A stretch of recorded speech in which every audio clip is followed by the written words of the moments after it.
Ready? If you count the legal votes, I easily win. If you count the illegal votes, they can try to steal the election from us. If you count the votes that came in late, we're looking at them very strongly, but a lot of votes came in late. And I hope it can provide some comfort and solace to 230,000 Americans who've lost a loved one to this terrible virus this year. You are listening to the Billy Dees podcast. All right. Well, hello, everyone. Welcome to the podcast. My name is Billy Dees. I'm absolutely thrilled that you are here. If this is your first time checking out our show, first of all, welcome. Absolutely welcome. We love having you here. You can find the Billy Dees podcast pretty much anywhere podcasts are found, including Apple Podcasts, Spotify, iHeartRadio, TuneIn, Stitcher, on down the line. We're going to talk about the post-election tonight, and my guest co-host is Jack Casey. What's going on, Jack? Oh, not much. How's it going, everyone? What a ride. Oh, yeah. It's been nuts.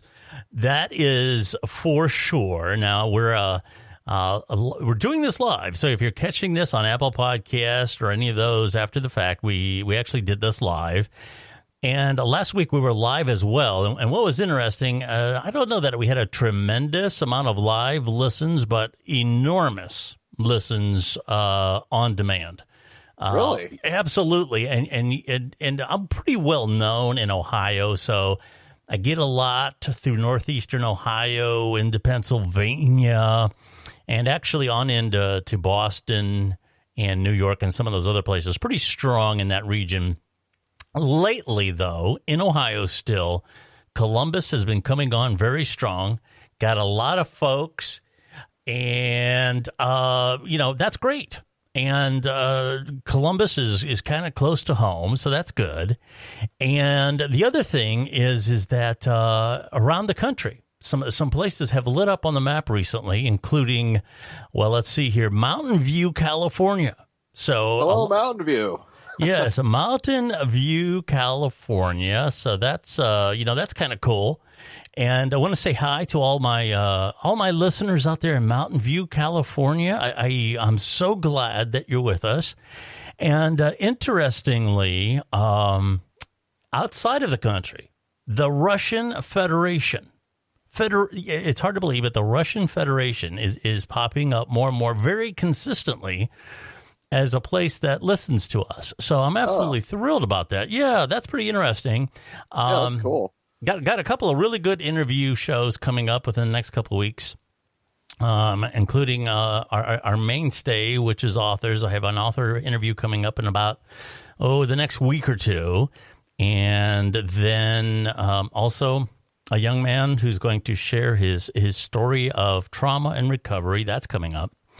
And Mondays seems to be the night for lives. And if you're new to the podcast here, I generally have some guest co-hosts. Obviously, Jack is one of our mainstays. He comes in and sits in with us quite often. Next Monday, Dorothy Rosby will be here. You might know Dorothy. She's a humor columnist. I'm not sure in how many papers and how many states she's in, but she's very well known, and she will be with us next Monday, 8 p.m. Eastern Standard Time, and we will be live for that one as well. Okay, Jack, let's get right to it here with this election. A mess, right? Just an absolute mess. Oh, yeah. One would call it an S show, really. I went to bed election night around 5:30 in the morning. I'd been talking to a friend of mine who just lost his brother, and I was watching the election results as we were talking, and I thought Trump had it. I went to bed going, it's going to be another 4 years of him, I guess. And when I woke up the next day, my phone was blowing up. People texting me, trying to call like family members and everything, and it looked like Biden now finally had a shot. Yeah, and this is the first election, I think, in American history where the result wasn't election night. Yeah. I mean, it was a few days of both sides biting their nails and wondering if their boy was going to win or not. And I initially thought that Biden was going to lose, by a few electoral votes, but it looks like he's actually going to get the same that Trump did when he went over Hillary, which I think is kind of deliciously ironic. Yeah. Well, as we discussed before on the podcast last week, right before the election, for those of you that missed it, Monday night, the eve of the election, Jack and I were on. And one of the things that I said was, it seems like it's leaning Biden's way, but you never know.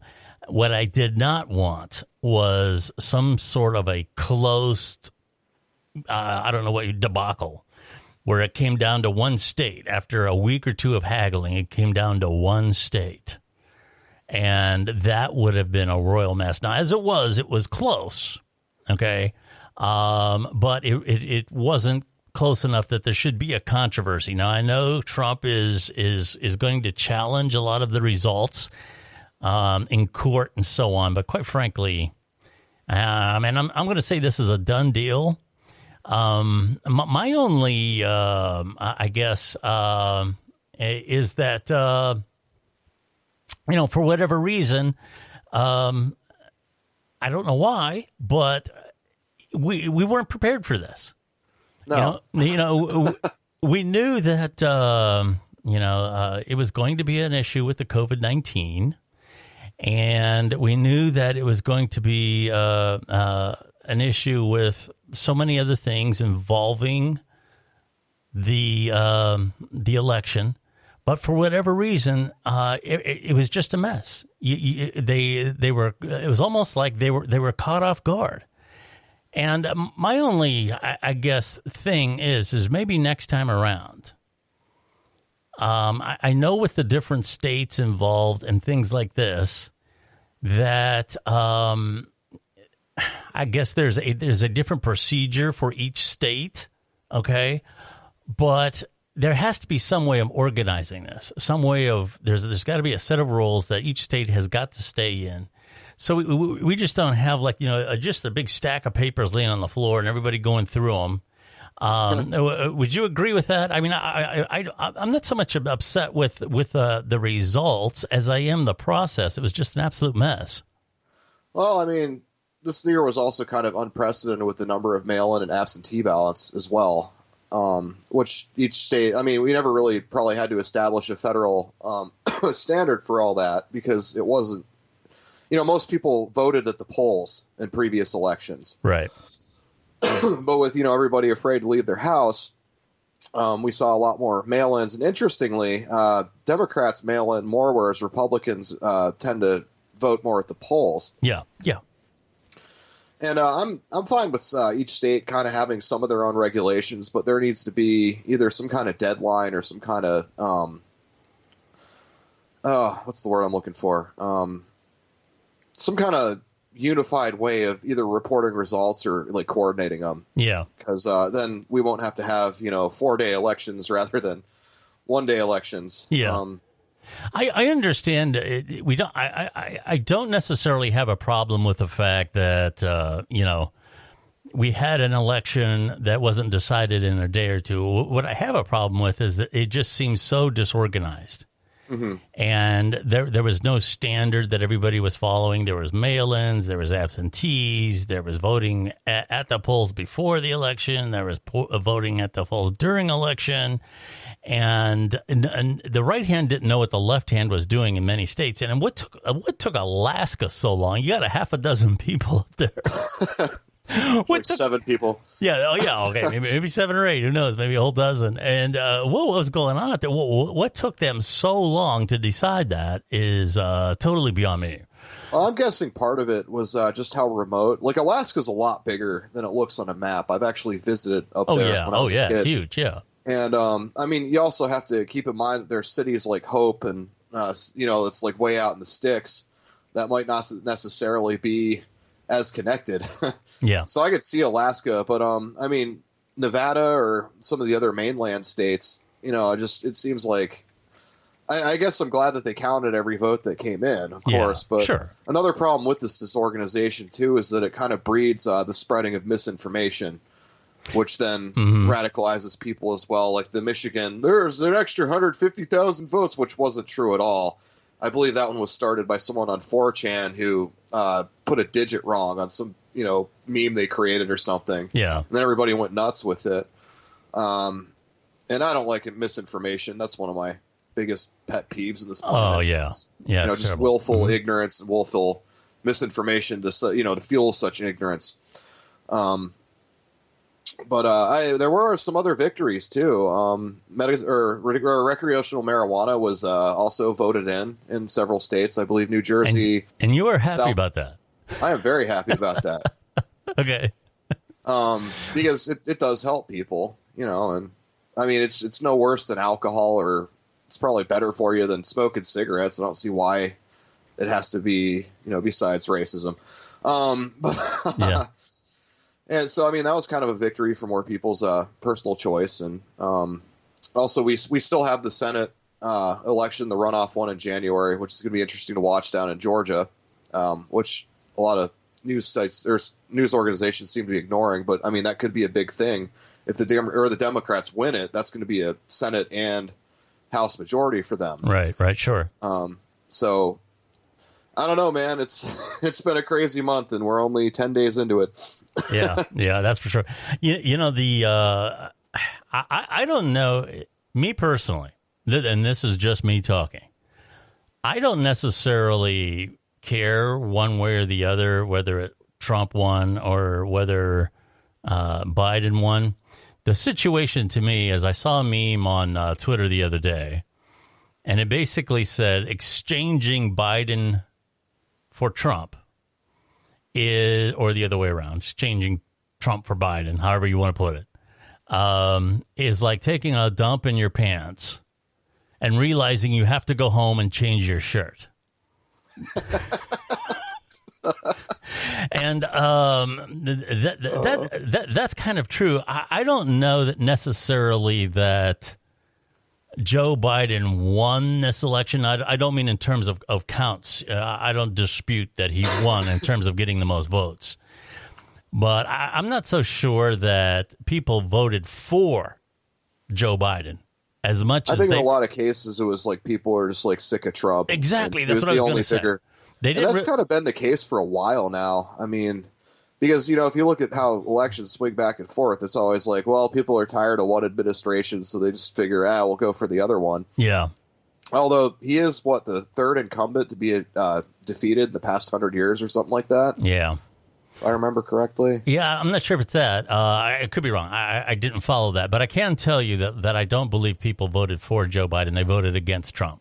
And quite frankly, that's what got him elected. I don't know that people necessarily voted for him that much in 2016 as they didn't like Hillary. Right. So I don't know. And this is where I'm kind of going with this. It seems like we have elections now where you vote for the lesser of two evils. Your guy isn't, our guy isn't as bad as yours. That's it's one of those, like, you suck, but you suck slightly less. So here we go. Yes, exactly. So I'm not exactly sure why that is, but I'm going to propose something to you. And I know that I've said this before in a couple podcasts back, and I got some grief for it. But I really believe that in a lot of cases, the what's happening is we, the people, would Abraham Lincoln be able to hold an audience right now? If Abraham Lincoln sat down or stood up at a podium and started talking about whatever the case may be, would people listen to him? It seems like the more outrageous that you are, the more you claim that your guy is in my camp, and you're against me, I should say. And the whole thing is based upon sound bites. It's appealing to our most basic needs and desires. We really don't have a statesman lay out something. These candidates say something that they want to throw in the water as red meat and watch all the piranha bubble the water, but they really don't want to engage in a lot of detail. And I really can't say that that's the candidate's fault in a lot of cases because, quite frankly, I'm not sure that people would listen. If we had somebody who really was going to go down through a list of issues and talk about all kinds of very important things and talk about the nuances of them, would people listen? Oh, that's a boring thing that I would listen to, or I know you would listen to, but me and you aren't most people either, to be honest. It's just our attention spans have just gotten shorter and shorter and shorter throughout the years, and it really started with the Nixon versus Kennedy debate. I mean, once people saw, like, Nixon kind of looking like an old fella, whereas Kennedy was kind of the attractive, young socialite type who was going to also try and change your life. I mean, who are you going to vote for? The one who visually excites you or the one who, just kind of drones on? And with the Lincoln question, I mean, you got to figure, too, that language has really evolved, since the 1860s. And so the old time, say you like took a teleporter or a time machine, you transported him here to like 2020 and stuck him in front of a podium. I mean, he's going to sound, frankly, fairly alien to most people. Sure.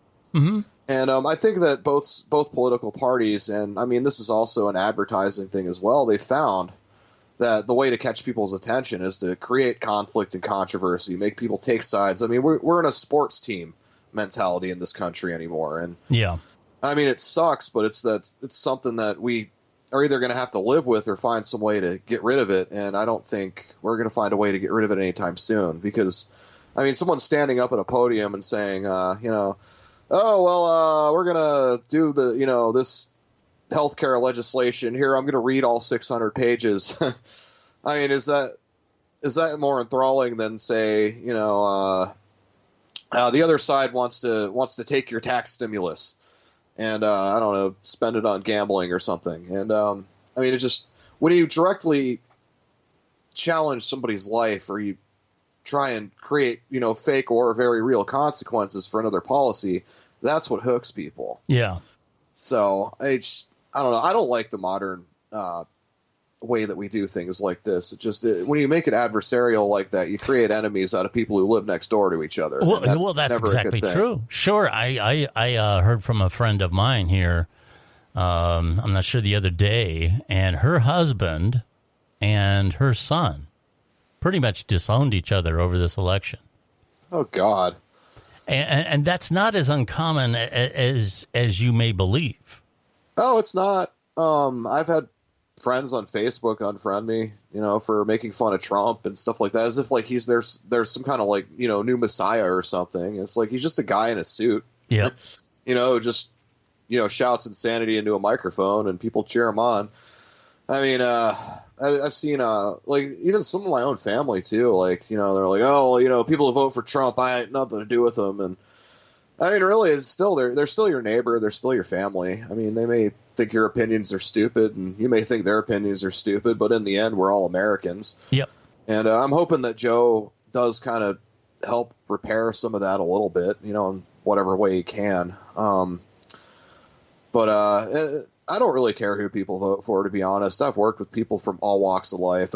I've worked with immigrants, Americans. I've worked with neo-Nazis before. I've worked with Republicans, just everyone. And I mean, it doesn't come down to who you think is going to lead you a better future, but just, how you try to just be a good person. Sure.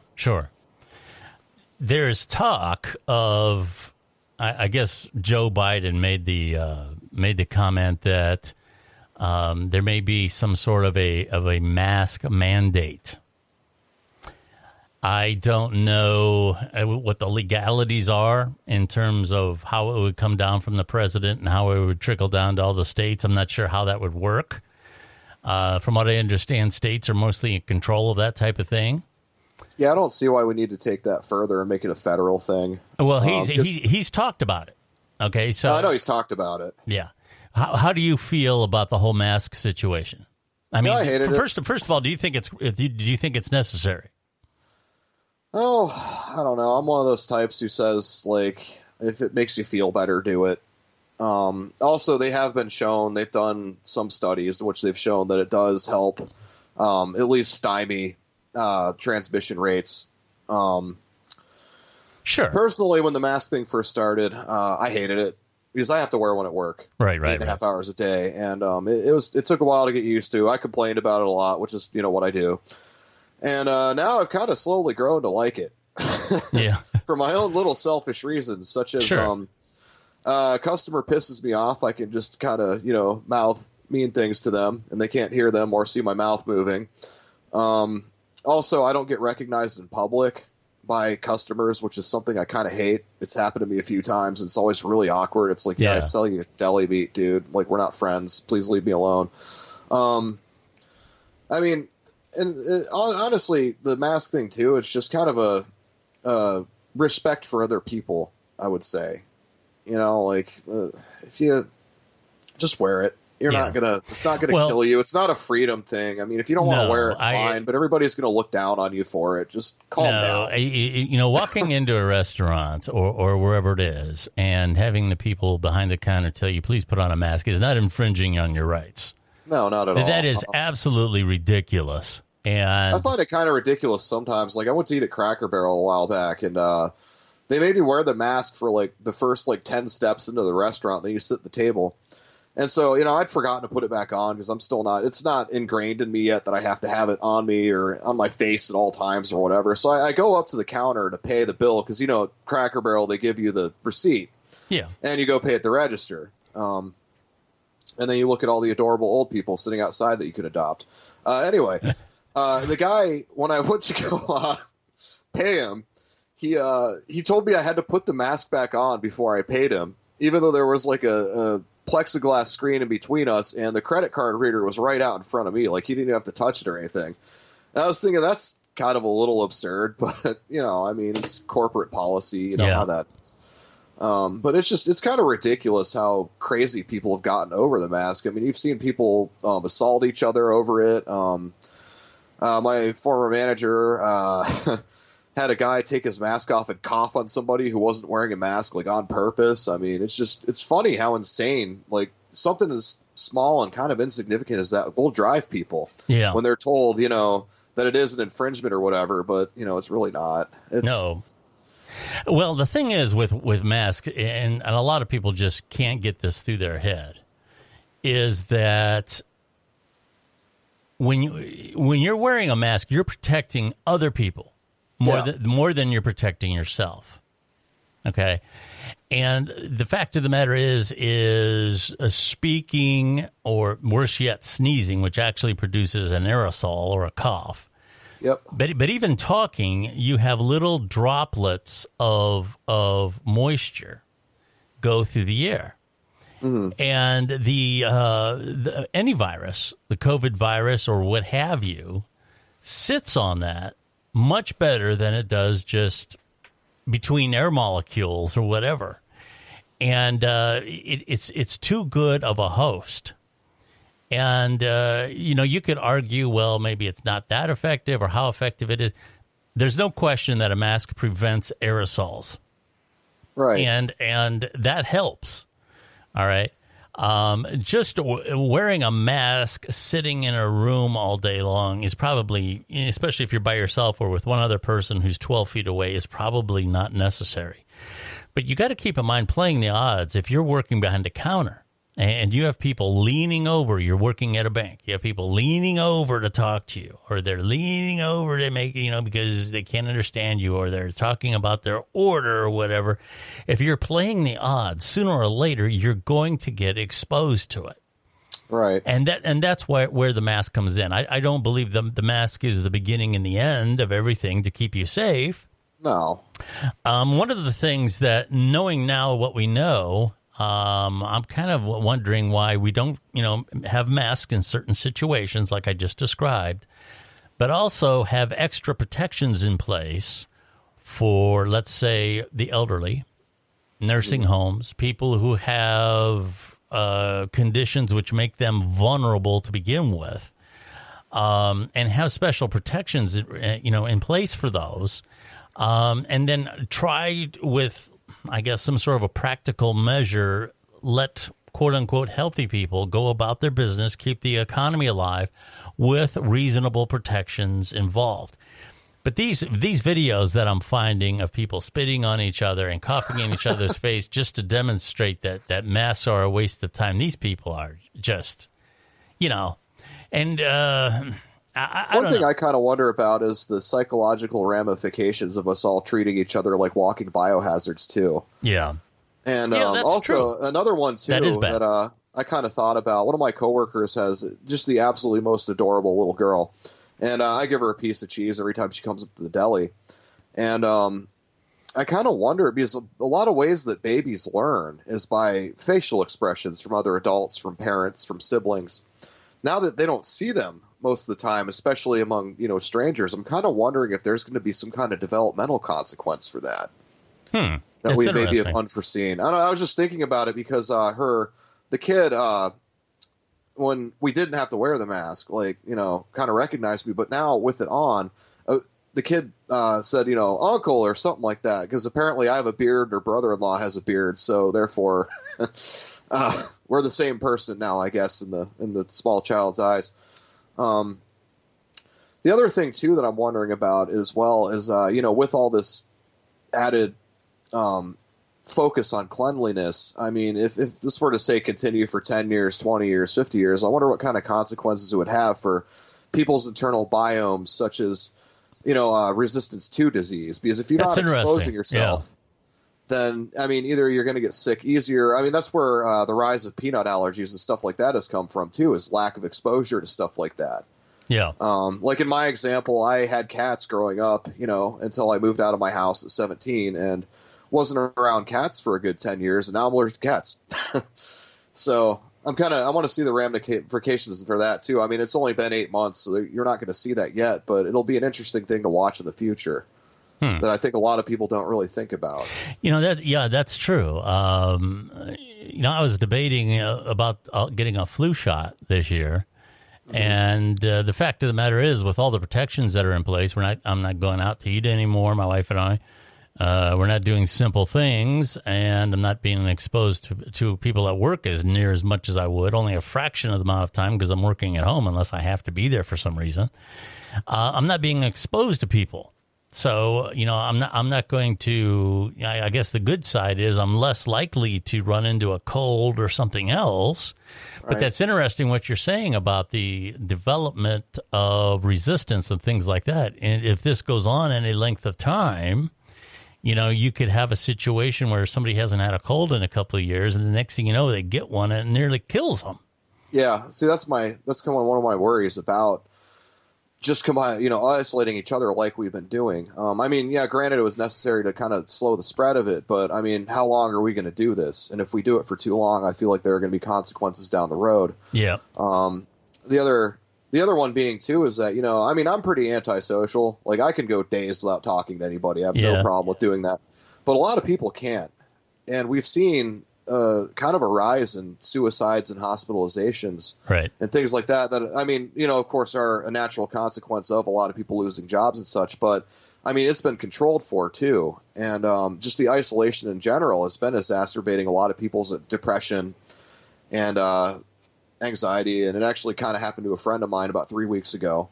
And I'm wondering too that if we keep this up, are we going to see another spike in people either self-harming or taking their lives, or? And I mean, it gets to a point where does personal health and stopping spread of such viruses and all that, is that somehow maybe going to turn out worse than people just getting exposed to it, but also being more sane and, mentally healthy.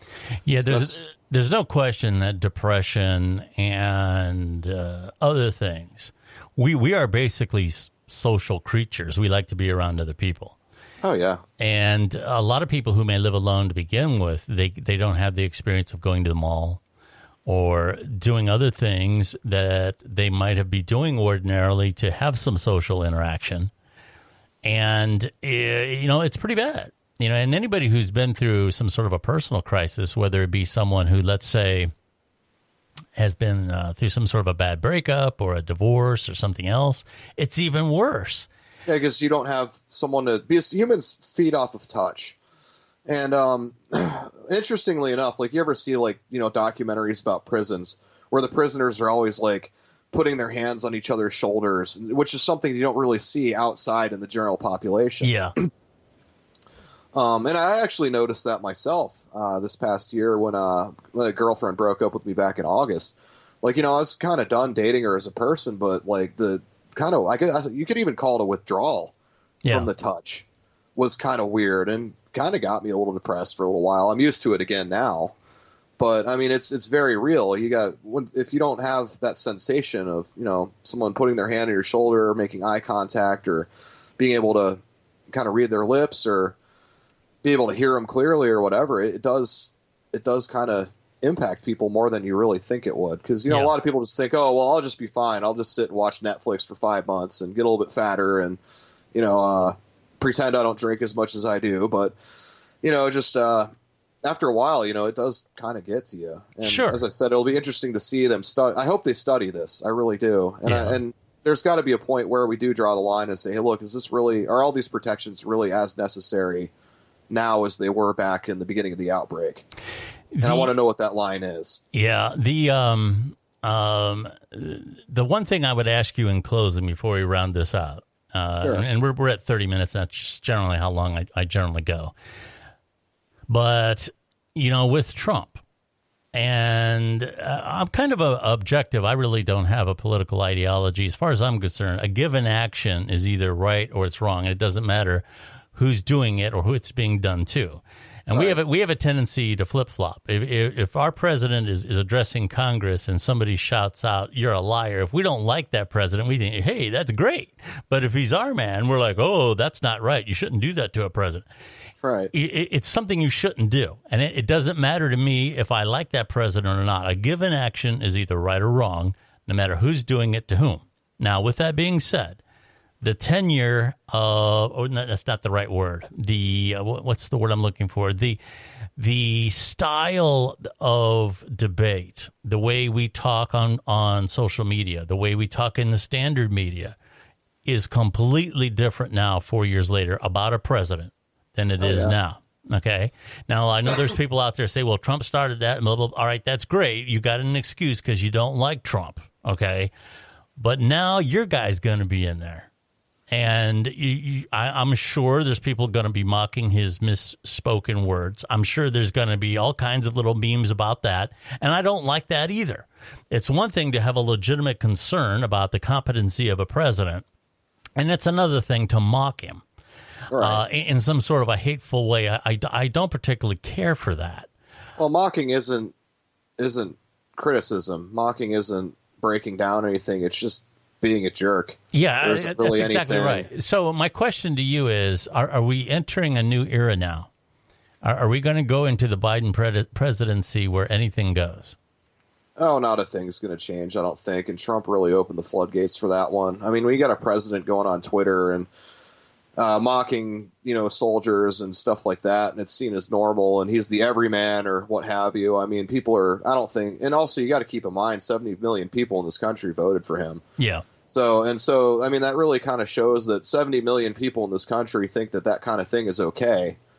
So I honestly think it's going to get a little bit worse, but I also think that people just need to kind of start to learn to ignore stuff like that, kind of turn the other cheek, like Jesus would have said. Because, I mean, the thing is, when you kind of sit and get outraged about every little thing someone who doesn't share opinions with you have said, I mean, what kind of life is that? You're really just driving yourself insane. Whereas, I mean, I'm one of those types who I'm just like, you know what, I don't care.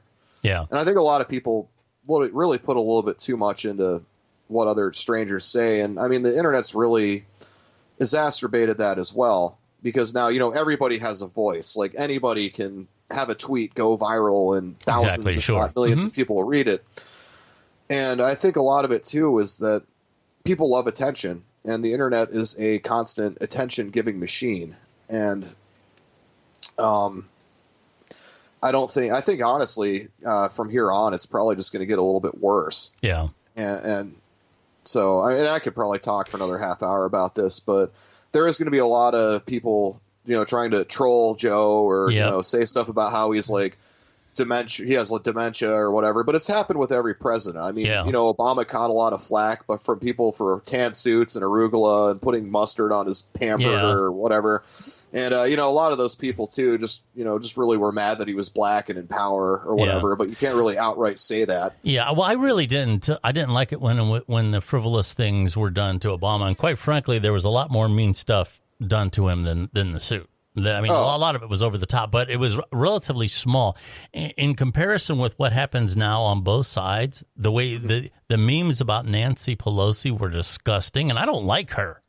Yeah, I don't like her either. But some of the memes about her were out and out disgusting. They were the ones about Trump were disgusting. Any number of the Democrats that I don't like were portrayed in online as just horrible, violent, disgraceful situations. And it seems like now, as the public, we've taken our quote unquote right to free speech. As long as it's a public figure, we can do whatever we want. It's over the top now, and I know you can't regulate it. I wouldn't want that either. I'm totally against cancel culture. I'm against all that kind of stuff. But I just think as reasonable people, as reasonable Americans, we need to dial back some of the out and out hateful things that we do to our politicians, because quite frankly, I'm sure there's a lot of capable people out there. I talked about the worthiness of Trump and Biden to be president. Right. Intellectually, there's probably a lot of good people out there who would be great leaders, but they on the news, there's these, senators and all that stuff being cornered in restaurants by people who are jumping up and down on tables, and they're saying to ourselves, I want that. Is that what I'm going to have to put up with? Ever since the internet and social media has become ubiquitous, though, is that you get these pockets of people who are just walking hate machines who find each other. And then they just keep letting that bubble grow and grow. And I mean, it's an interesting psychological phenomenon, kind of joining your own tribe and warring against everybody else, just kind of, I guess, non-violently. Yeah. But I mean, at the same time, I mean, you can't really put Pandora back in the box. No. And no matter how much you try and regulate these things, like say Twitter went and banned every guy who said Nancy Pelosi should be hit by a truck or whatever. Well, then they make their own platform, and then there's a new platform, and then a new platform. And the thing is, I don't know if it's a better argument that maybe we could find better ways to contain it, rather than because you can't outright ban people from saying these things. Yeah, right. But at the same time, I mean, it's just a question of what do you do, and it'll be interesting to see that be addressed in the next few years as well, especially with a new administration. So. Yeah. I don't know, man. The world's a crazy place, and we've found out that we definitely have a lot more crazy people among us than we thought we did. Absolutely, and it's going to be interesting. At some point in the near future, I would like to have you back on to discuss the progress of things. Man, anytime. Always, you're always great to have on. You're very astute when it comes to politics and things going on. Always appreciate you here. Thank you very much, Jack, for being on the podcast. Really appreciate it. For our listeners, don't forget, we're available on most of the major podcast networks. We're just now starting to get into video a little bit, but our priority has always been, a radio quality podcast, and we strive for that very much. You can follow the Billy Dees podcast. Here again, not doing much on YouTube yet, but we do have some people who do check out some of the behind-the-scenes stuff. Billy Dees podcast on YouTube. Also, Billy Dees podcast on Facebook as well. My social media home most certainly is Twitter. Be sure to check me out at Billy Dees on Twitter. Thanks again, Jack, for being here. I really appreciate it. Hey, anytime, man. Y'all have a good night. Well, hello, everyone. I am Billy Dees from the self-titled Billy Dees podcast. You can find me on Apple Podcasts, Stitcher, TuneIn, iHeartRadio, and many more of the best podcast networks. Join me for my commentary and interviews. Follow me on Twitter, real easy to find, at Billy Dees. I am Billy Dees. I'd love to have you listen in.